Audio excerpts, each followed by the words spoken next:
नमस्कार दोस्तों, मैं हूं जितेंद्र दीक्षित। 4 पीएम महाराष्ट्र में आपका स्वागत है। महाराष्ट्र के उप मुख्यमंत्री और एनसीपी के नेता अजीत पवार के साथ बीते 3-4 दिनों में 2 जगह पर मराठा कार्यकर्ताओं की भिड़ंत हुई। पहली बार जब वे बारामती, जहां से कि खुद अजीत पवार आते हैं, जब वो वहां गए तो मराठा युवकों ने उन्हें घेर लिया और उनसे सवाल पूछा कि मराठाओं को आरक्षण कब दे रहे हो। और फिर सोमवार के दिन जब वे सोलापुर में गए तो वहां भी सभा के दौरान प्रदर्शन हुआ, उन्हें काले झंडे दिखाए गए और उनसे सवाल पूछा गया कि आप मराठाओं को आरक्षण कब दे रहे हो, बिना आरक्षण दिए आप रैली किस तरह से कर रहे हैं।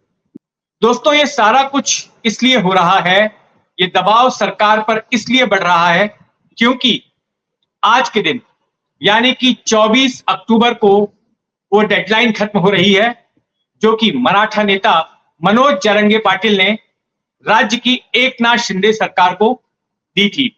जरंगे पाटिल ने कहा था कि 24 अक्टूबर तक आधिकारिक तौर पर महाराष्ट्र सरकार ये ऐलान कर दे कि मराठाओं को आरक्षण दिया जा रहा है और इसके लिए सरकारी आदेश भी जारी कर दिया जाए।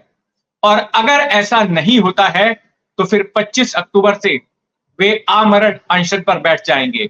तो जिस तरह से घड़ी की सुई आगे बढ़ रही है, उस तरह से उसी मुताबिक सरकार पर दबाव भी बढ़ता जा रहा है।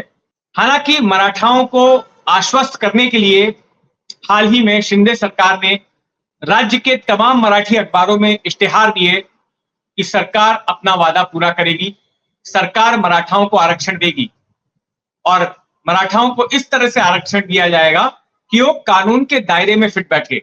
सरकार की ओर से ये कहा जा रहा है कि आरक्षण देते वक्त इस बात का ध्यान रखा जाएगा कि दूसरे समुदाय को इससे नुकसान ना पहुंचे, दूसरे समुदाय के कोटे में कटौती ना हो। लेकिन ये पेच कैसे हटेगा, इसको लेकर अभी भी काफी संभ्रम है। दरअसल मराठा आरक्षण का जिन्न फिर एक बार बोतल से बाहर निकल आया है। अब से चंद महीने पहले ही ये जो मराठा नेता है मनोज जरंगे पाटिल, इन्होंने महाराष्ट्र के जालना शहर में आमरण अनशन शुरू कर दिया था और जैसे जैसे आंदोलन और मजबूत होते गया, सरकार की चिंता भी बढ़ती गई और फिर अनशन खत्म कराने के लिए अनशन के ठिकाने पर पुलिस भेजी गई। वहां पर मराठा कार्यकर्ताओं और पुलिस के बीच में भिड़ंत हुई, पुलिस ने लाठीचार्ज किया और कार्यकर्ताओं की ओर से पथराव भी हुआ, कई लोग उसमें घायल हुए और इसका असर ये हुआ कि राज्य के अलग अलग इलाकों में मराठा संगठन आंदोलन करने लगे, कुछ जगहों पर छिटपुट हिंसा की भी वारदातें हुई। तो कुल मिलाकर सरकार दबाव में आ गई और सरकार ने कहा कि हम मराठाओं को आरक्षण देंगे और इसके लिए समय की मांग की गई कि कुछ हमें समय दीजिए ताकि हम कुछ इस तरह का प्रस्ताव तैयार कर सकें जिसमें कि कोर्ट जो है उस आरक्षण को रद्द ना कर पाए। क्योंकि इसके पहले भी 2018 में जब मराठा संगठनों ने आंदोलन किया था तो उसके बाद फडणवीस सरकार ने भी, तब देवेंद्र फडणवीस महाराष्ट्र के मुख्यमंत्री थे, तो उन्होंने भी दबाव में आकर मराठाओं को आरक्षण दे दिया था। लेकिन मामला अदालत में टिक नहीं पाया। जब अदालत में उस फैसले को चुनौती दी गई तो अदालत ने उसे खारिज कर दिया। वहीं दूसरी ओर अब जब फिर से एक बार सरकार ने कहा है कि मराठाओं को आरक्षण को देगी, तो ऐसे में यह कहा गया कि जो आरक्षण दिया जाएगा वो ओबीसी के कोटे से दिया जाएगा। सभी मराठाओं को जो है कुणबी मराठा का सर्टिफिकेट मिलेगा और ओबीसी कोटे के तहत वो आरक्षण का लाभ ले सकते हैं। लेकिन इस बयान के बाद अब दूसरी समस्या खड़ी हो गई। दूसरी समस्या यह खड़ी हो गई कि इससे ओबीसी के नेता नाराज हो गए, ओबीसी संगठन जो है वो गुस्सा गए। उनका कहना है कि आपको मराठाओं को आरक्षण देना है, दीजिए, लेकिन ओबीसी की कीमत पर नहीं, उनके कोटे में कटौती नहीं होनी चाहिए।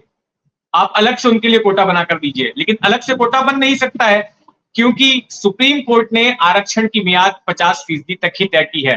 तो ऐसे में शिक्षा और नौकरियों में 50% के ऊपर आरक्षण नहीं दिया जा सकता और अगर आरक्षण देना है तो मौजूदा जो आरक्षण दिए जा रहे हैं उन्हीं में से किन्हीं कोटों में आरक्षण को देना होगा।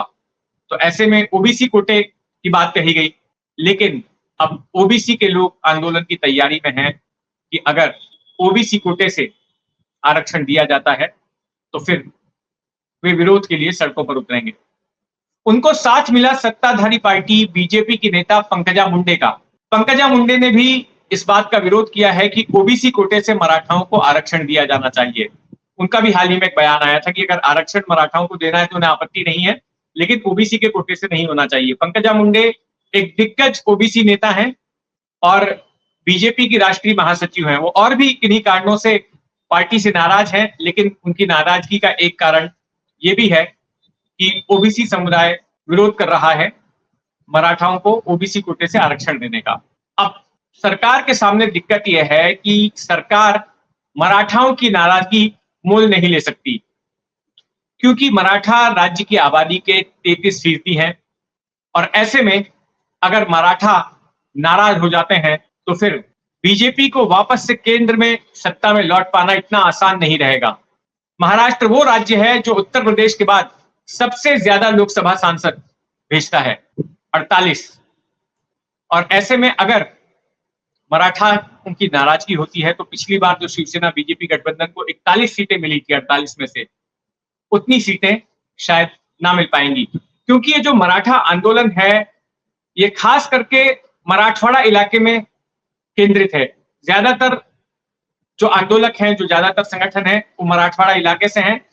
करीब 10 से 12 सीटें ऐसी हैं जहां पर मराठा वोटर अपना दबदबा रखते हैं और अगर वो नाराज हो जाते हैं तो फिर राज्य की 3 पार्टियों की जो सरकार है उनके लिए सत्ता में वापसी मुश्किल हो जाएगी और ऐसे में सरकार मराठाओं की नाराजगी मोल नहीं लेना चाहती।